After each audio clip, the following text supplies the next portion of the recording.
Magandang gabi kapatid, kaibigan. Narito po akong muli ang inyong kaibigan, si Brother Albert, na magbabahagi ng salita ng Diyos sa gabing ito. Ang topic ko sa gabing ito ay pinamagatan ko na The Truth About Salvation and Its Permanence Forever, or sa Tagalog, ang katotohanan patungkol sa kaligtasan at ang pananatili nito magpakailanman. Kapatid, kaibigan, yan ang aking paksang tatalakayin sa gabing ito patungkol sa may kinalaman sa kaligtasan,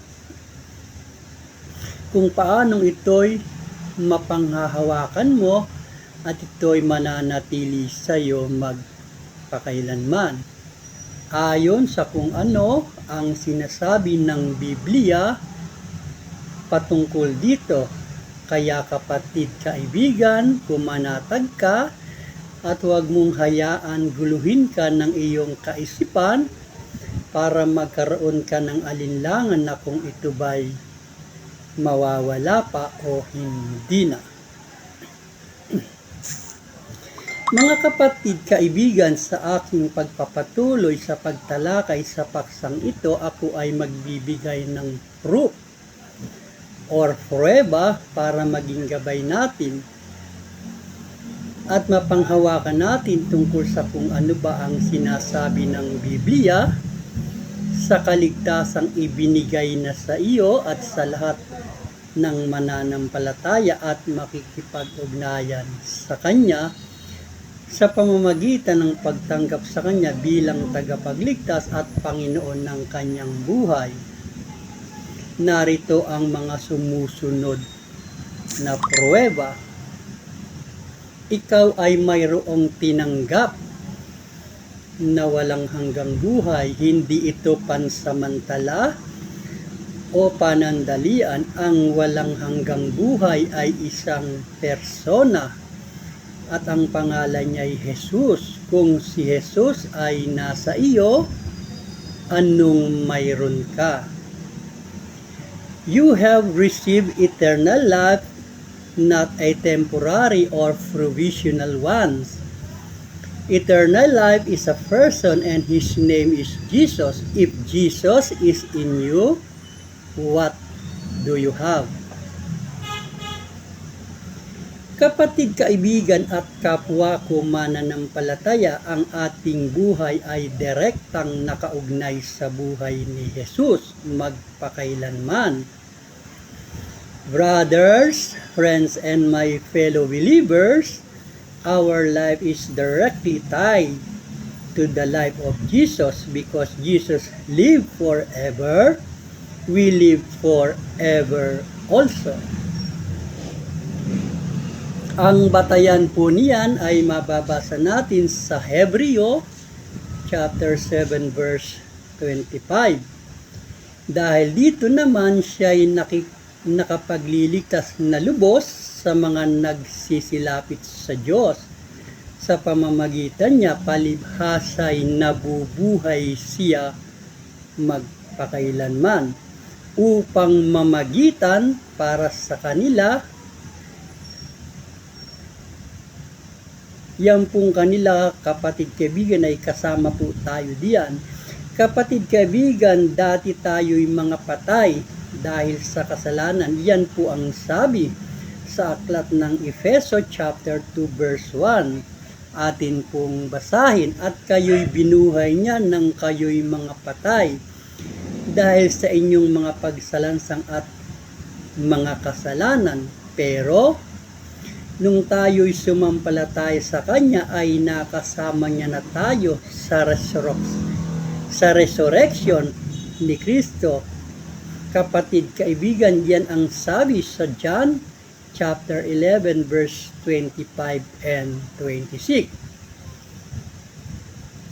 Jesus said unto her, I am the resurrection and the life. He that believeth in me, though we were dead, yet shall he live.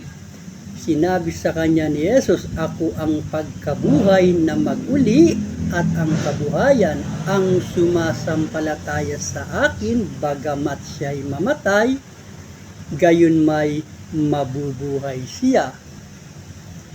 And whosoever liveth, believe in me, shall never die. Believest thou this?" At ang sinumang nabubuhay at sumasampalataya sa akin ay hindi na mamamatay magpakailanman. Sinasampalatayanan mo baga ito? Yan po ang sabi ng ating Panginoon. We are reborn. Ang katibayan po niyan ay mababasa sa Romans chapter 6 verse 6 up to 8. Na ganito po ang sinabi, "Knowing this, that our old man is crucified with him, that the body of sin might be destroyed, that henceforth we should not serve sin. For he that indeed is freed from sin. Now, if we be dead with Christ, we believe that we shall also live with him." Sa Tagalog po, na nalalaman natin ang ating datihang pagkatao ay kalakip niya napako sa krus upang ang katawang salarin ay magiba at nang sa gayo wag na tayong maalipin pa ng kasalanan. Sapagkat ang nangamatay ay ligtas na sa kasalanan, datapwat kung tayo'y nangamatay na kalakip ni Kristo ay naniniwala tayo na mga bubuhay naman tayong kalakip niya. So kapatid kaibigan, kung si Kristo po ay nabuhay at tayo ay nanampalataya sa Kanya, kalakip noon ay kasama tayo sa Kanyang pagkabuhay. Kalakip niya spiritually at hindi na tayo kailanman mamamatay. We are now spiritually alive and will remain alive forever. Yan po ang sabi.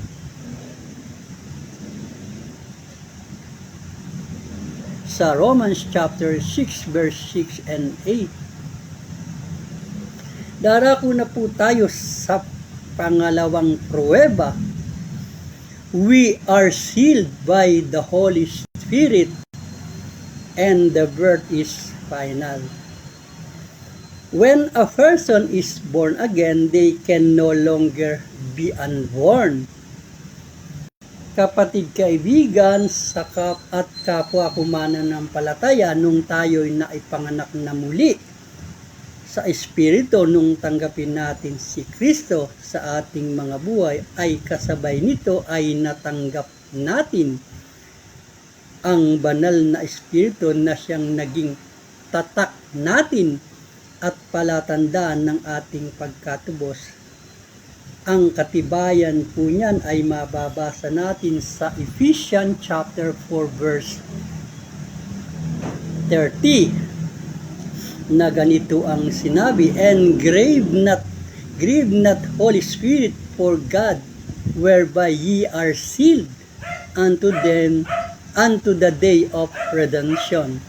At huwag ninyong pighatiin ang Espiritu Santo ng Diyos na sa Kanya kayo'y tinatakan hanggang sa kaarawan ng pagkatubo. Kaya ang mga Kristiyano po ay may tatak noong pong nangyaring na ang isang tao o mananampalataya tumanggap kay Kristo, kasabay po ng pagkakaloob ng banal na Espiritu bilang tatak ng katibayan ng pagkatubos. Kaya ang mga Kristiyano po ay silyado na po ng banal na Espiritu. At sinabi pa po sa Romans chapter 8 verse 16, "The Spirit itself beareth witness with our spirit that we are children of God."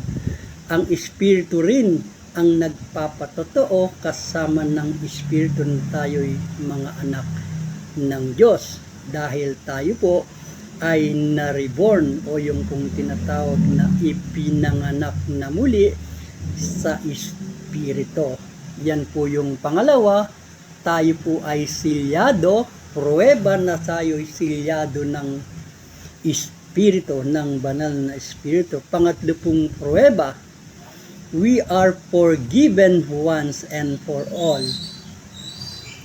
Mga kapatid, kaibigan, ang sumusunod na mga talata ay nagpapatunay na tayo'y pinatawad ng minsan at magpakailanman.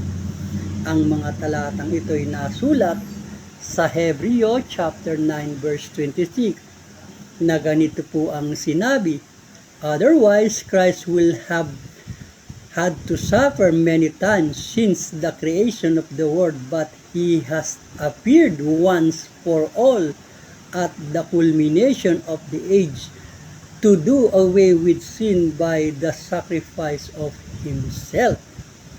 Sa Kanya pong pamamagitan ng Kanyang sakripisyo.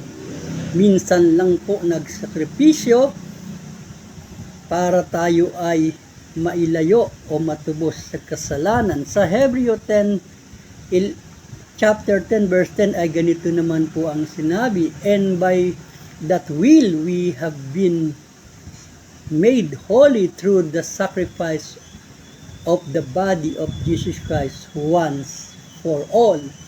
Sa kalooban niyo tayo'y pinaging banal sa pamamagitan ng pagkahandog ng katawan ni Kristo na minsan magpakailanman. Kapatid, kaibigan, dahil pinatawad na tayo, kasabay nito ay ang paglimot sa ating mga kasalanan at ayaw na niyang alalahanin pa ang ating nagawang mga kasalanan. Yan po ang sinabi sa mga sumusunod na talata. He remember our sin no more. Yan po ang sabi, atin pong basahin ang mga batayang talata sa Hebreo chapter 10 verse 17. And their sin and iniquities will I remember no more. Yan po ang sabi ng Panginoon. Ang kanilang mga kasalanan, kanilang mga kasamaan ay hindi ko na aalalahanin pa. Ang linaw po mga kapatid, kaibigan, na mismo na po ang ating Panginoon ang nagsabi. Ito pa po ang sabi, for I will be merciful to their unrighteousness, and their sin and their iniquities will I remember no more na naman po. Yan po ay natala sa Hebreo chapter 8 verse 12. Sapagkat ako'y magiging mahabagin sa Tagalog po sa kanilang kalikuan at ang kanilang mga kasamaan ay hindi ko na aalalahanin pa. Ano po ang sabi sa Isaiah chapter 48 verse 25? Even I am he that blotted out thy transgression for my own sake, and will not remember thy sin. Yan na naman po ang sinabi, kapatid, kaibigan. Ako nga ay siyang pumapawi ng inyong mga pagsalansang alang-alang sa akin, ay hindi ko na aalalahanin ang inyong mga kasalanan. Sabi po yan sa Isaiah chapter 43 verse 25. Sa Micah chapter 7 verse 19 ay sinabi naman po ang ganito, siya'y muling nagtataglay ng habag sa atin, kanyang yayapakan ang ating kasamaan at kanyang ihahagis ang lahat nilang kasamaan sa mga kalaliman ng dagat. Napakalinaw po, kapatid, kaibigan, na ihahagis ng Panginoon at ihahagis ng Panginoon ng kanilang kasalanan sa kalaliman ng dagat. Kapatid, kaibigan, ang pararilang kalaliman ng dagat ay sumisimbolo sa lubusan at hindi na mababawing pag-aalis ng kasalanan ng at madalas ding tinutukoy bilang dagat ng kapatawaran. The phrase depth of the sea symbolizes the total irrevocable, removable of sin. It is often referred to the sea of forgiveness. Yan po ang sabi, mga kapatid.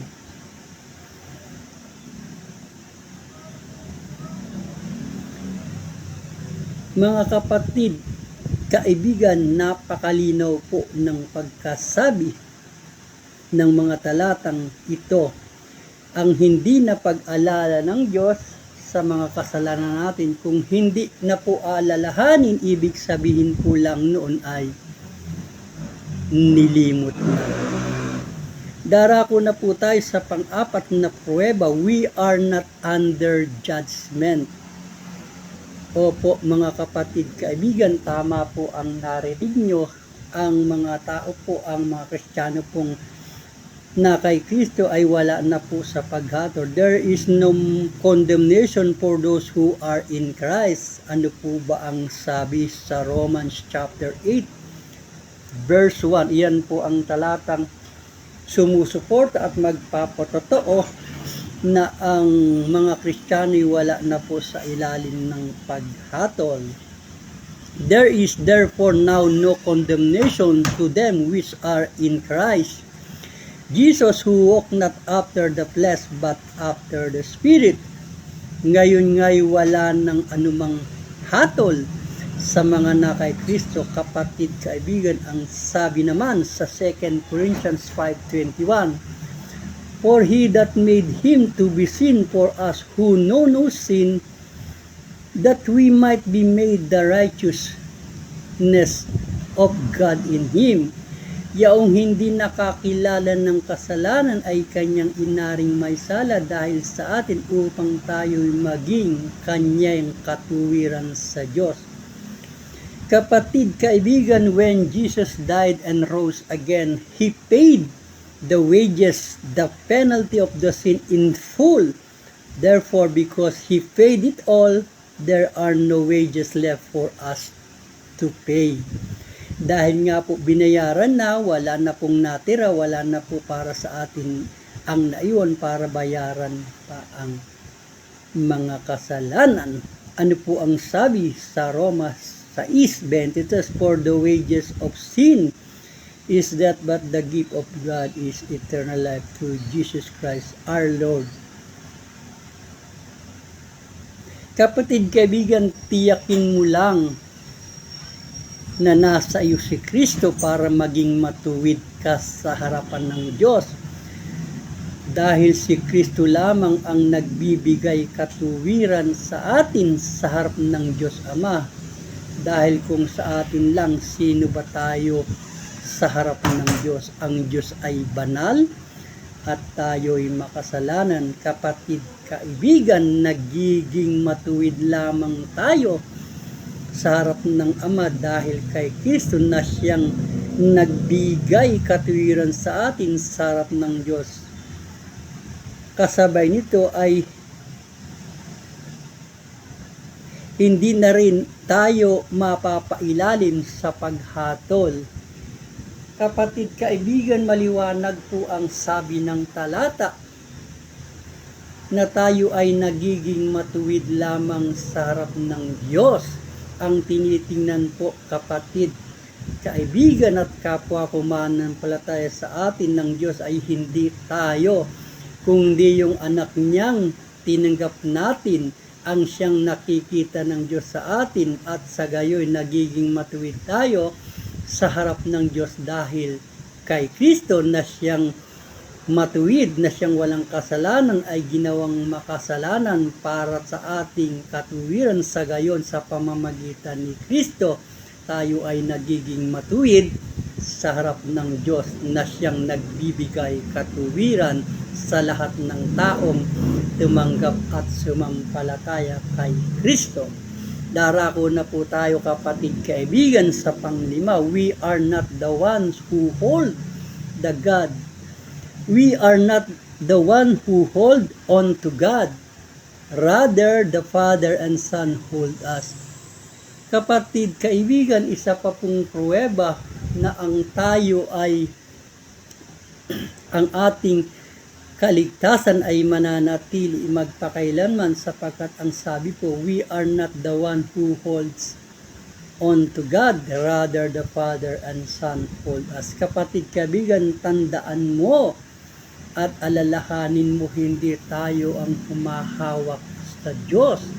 Ang Ama at ang Anak ang may hawak sa atin, at walang mas makapangyarihan pa sa Ama at Anak na pwedeng humablot sa atin sa kamay ng makapangyarihang Diyos. Yan po mga kapatid kaibigan ay maliwanag na sinabi sa John chapter 10 verse 28 at 29 na ganito po ang sinasabi. Atin pong basahin, I give them eternal life. Sino po ang binigyan? Yun pong mga taong nanampalataya sa Kanya.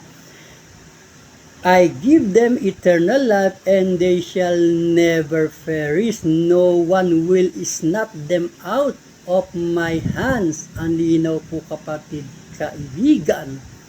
Wala daw pong makakaagaw sino man sa kanyang kamay. My Father who has given them to me is greater than all. No one can snap them out of my Father's hands. Ang aking Ama ay mas dakila sa akin na nagbigay sa akin sa kanila. Walang makaaagaw sa kamay ng Ama. Walang makakaagaw sa kanila sa kamay ng Ama. Kapatid kaibigan, napakaliwanag po ng assurance na ibinibigay ng ating Panginoon na walang makakaagaw sino man sa atin sa kamay niya, at gayon man mas dakila ang Ama na nagbigay sa kanya, wala rin din daw makakaagaw nino man sa kamay ng ating Diyos Ama. Darako na po tayo sa pang-anim na pruweba. Remember, when God gives, it cannot be taken back. Oo kapatid, tama ang narinig mo. Kapag ang Diyos ang nagbigay, hindi na po niya ito binabawi. Kaibigan, ang Diyos ay hindi bigay-bawi. Ang kaligtasan ay isang regalo, libreng ibinigay sa iyo nung tanggapin mo siya bilang iyong Panginoon at tagapagligtas. Kapatid kaibigan, ayon sa sinasabi sa Ephesians chapter 2 verse 8 and 9, ito ay regalo. For it is by grace you have been saved through faith. And this is not from yourself, it is the gift of God, not by works, so that no one can boast. Brothers and friends,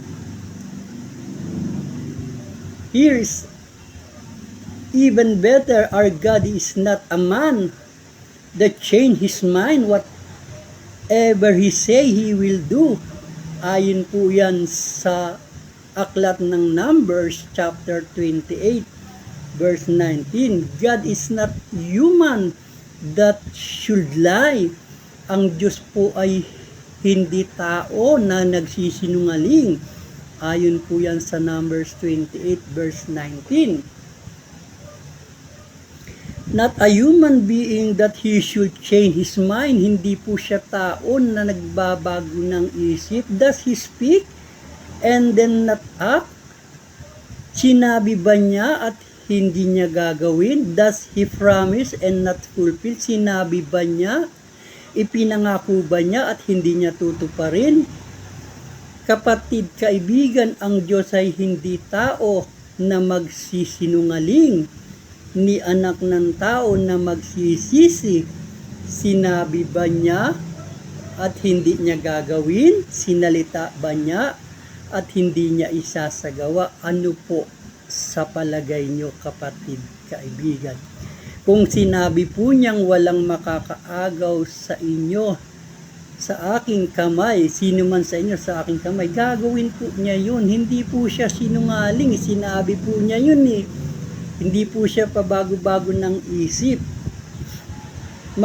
Kapatid kaibigan, ang Diyos ay hindi sinungaling na gaya ng tao. Hindi mo mapanghawakan ang salita, pabago-bago ang isip. ang oo niya ngayon, bukas ay hindi na. Hindi po ganon ang ating dakilang Diyos. Pag sinabi niya po gagawin niya, tutuparin niya po yun dahil siya hindi Diyos na sinungaling. Kapatid, kaibigan, yan po yung 6 na pruweba na ating tinalakay sa gabing ito. You have received eternal life, not a temporal or provisional one. We are sealed by the Holy Spirit.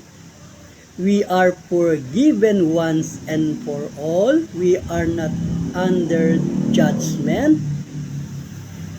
We are not the ones who hold on to God, rather the Father and the Son hold us. At ang panghuli po at pang-6 na pruweba na aking ibinigay na magsisilbing gabay at mapanghahawakan natin na ang kaligtasang tinanggap mo ay mananatili sa iyo magpakailanman ay ang pang-6, remember when God's gift, it cannot taken back. Kapag ang Diyos po ang nagbigay, hindi na po niya yon binabawi. Sana kapatid at kapwa mananampalataya ay nakatulong sa iyo na malaman ang kaligtasan na mayroon ka ay mananatili sa iyo magpakailanman. Ayon po sa pruwebang ating napag-aralan mula sa salita ng Diyos. Yan po ang 6 na pruweba na mapanghahawakan natin bilang gabay sa ating buhay Kristiyano patungkol sa kaligtasang mayroon tayo at ito'y mananatili sa atin magpakailanman. Hanggang sa susunod na linggo sa kalooban ng Panginoon sa pagtalakay ng panibagong topic. Ingatan tayo ng ating makapangyarihang Diyos sa ating pansamantalang pagtulog sa gabing ito upang bigyang kapahingahan ang pagod na lupang katawan sa maghapon ng paggawa. Maraming salamat. Magandang gabi.